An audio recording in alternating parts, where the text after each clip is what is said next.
I was sitting inside just a minute ago, and it occurred to me that I had not heard the sound of heavy equipment running for a little while, so I decided to come out and have a look, and sure enough, it appears that the work crews have knocked it off for the weekend, and that's a great thing because it gives me an opportunity to come out and talk to you guys. I know I've been a little bit behind on making videos lately, but you'll understand whenever you see what's been going on. I live on the last street in the city of Tulsa. The last street of the city of Tulsa is actually over there behind the camera. And here on this side, heading over to the west, is Tulsa County outside of the city of Tulsa. But in any case, they have their water lines running underneath the street or beside the street, or however they stack them. And for whatever reason, known only to the city of Tulsa, they decided that they were going to go ahead and install a brand new 6-inch water line. And to do that, they needed to cut through my front yard. Let me show you that clip.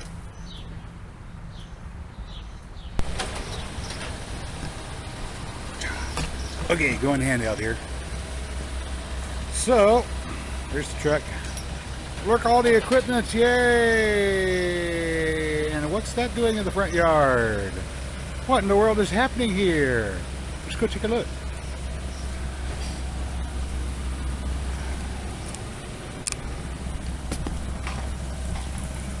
Alright, so way on down under, we got a new fire hydrant. That's right, if the house catches fire and the fire department finds us, they might be able to put it out. Alright, check this out. New water line going in. Nice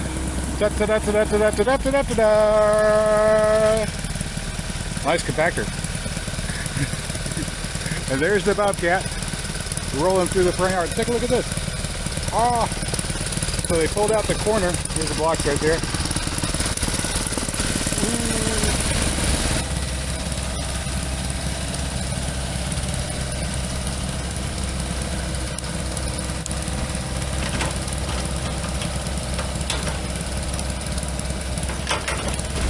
Alright, so what about everything I have planted in the front yard? Well, at the moment, I got Elaeagnus in a bucket. This is a little one.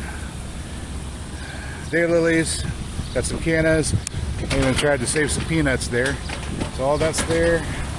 There's more daylilies.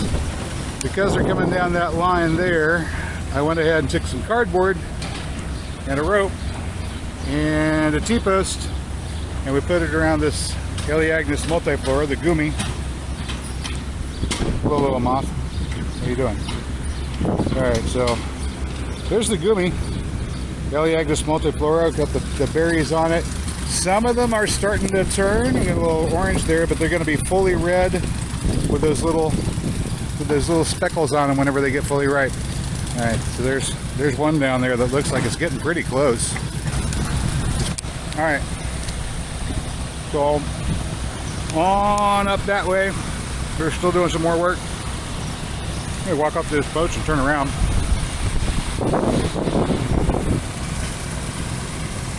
So there is the very edge, and where the Bobcat's coming through. Looks like they're gonna have to cut across this driveway a bit. I might need to move this before it's done. So you see what we've been dealing with for the past couple of weeks. If it hasn't been the city crew putting in that new 6-inch water line right through the front yard, it's been the railroad crew that's been tearing out the old tracks and putting in new tracks, one track width over, all of this past week. So it's been noisy constantly, and I haven't really had an opportunity to get out and do much of anything for the camera. Let's talk a little bit about that Elaeagnus multiflora that I showed you that was tied up with the rope and the cardboard. I planted it 4 years ago, and of course it takes about 4 years for them to actually start producing fruit. Usually it's in the vicinity of 2 to 3 kilograms after 4 years. This one's a little bit behind. I only managed to get 1 kilogram of fruit out of it. Now, Elaeagnus multiflora is a nitrogen-fixing plant, much like the redbud or the Siberian pea or any number of other nitrogen-fixing plants, trees, and shrubs that you can grow in conjunction with your other fruit and nut trees in a permaculture orchard setting. But unlike other nitrogen fixers, it actually produces an edible fruit, which is really quite good. And I'm happy to have it. Let's go take a look at that footage. So it's been about a week, and it's rained a couple of times. I think the tree has managed to recover mostly from the setback. and I've brought a bucket with me. It's about time to start harvesting some berries. That's a nice big one there.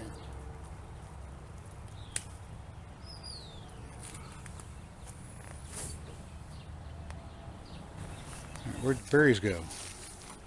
Hey everybody, where'd the berries go?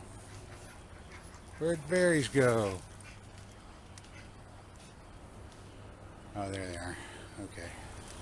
Pardon me for a moment. I was passing by this was this a Morris rubra? This is very common red mulberry, native. Ooh, had to grab myself some berries.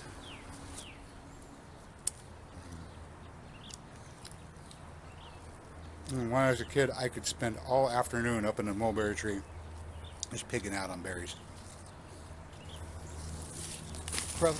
These fruit clusters come ripe between June and July, so they are just coming ripe now, and we're just going to go ahead and start pulling them off. Put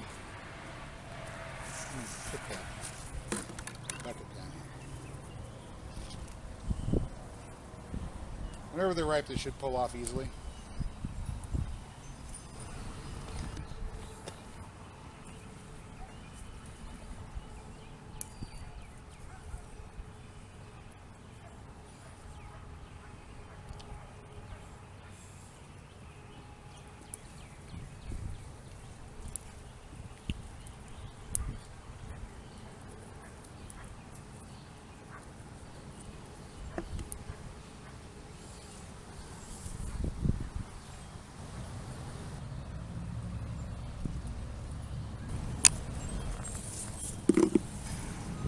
Give me a minute here, we'll go ahead and get these guys picked.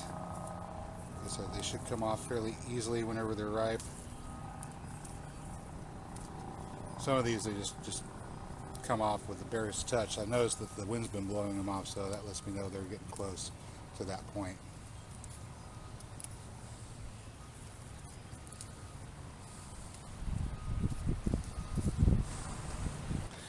So you might be wondering what this particular fruit tastes like. Well, let's find out.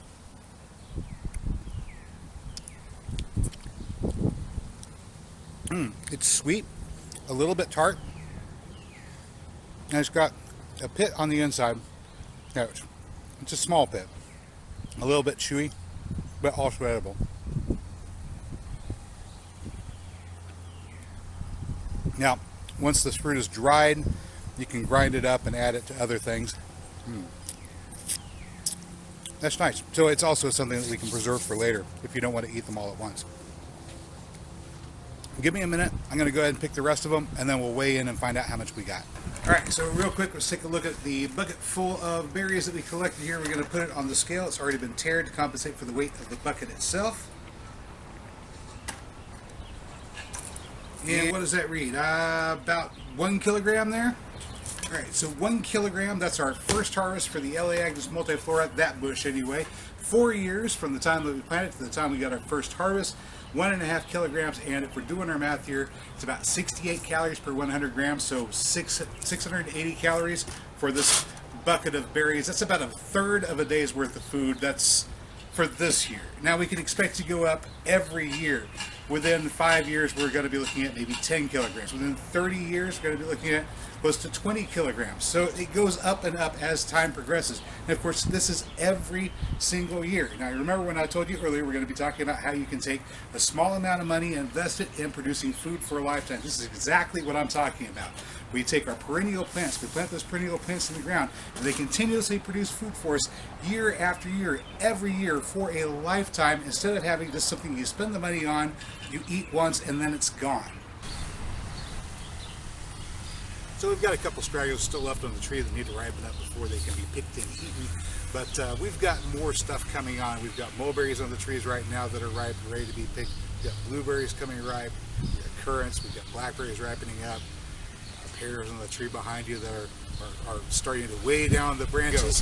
Figs. So 4 years ago, I spent $15 on this tree and planted it here, and now we've got our first harvest out of it. We're going to get an even heavier harvest next year, heavier harvest the year after that, the year after that. this tree will continue to produce and produce more and more year after year for the rest of my life and most likely my grandchildren's lives as well, as long as they don't kind of dig it up at some point in the future. Hey, that's all I've got for you today, good people. As always, if you found the video informative or entertaining, you know what to do, and I will catch you next time. But until then, get out there and keep growing.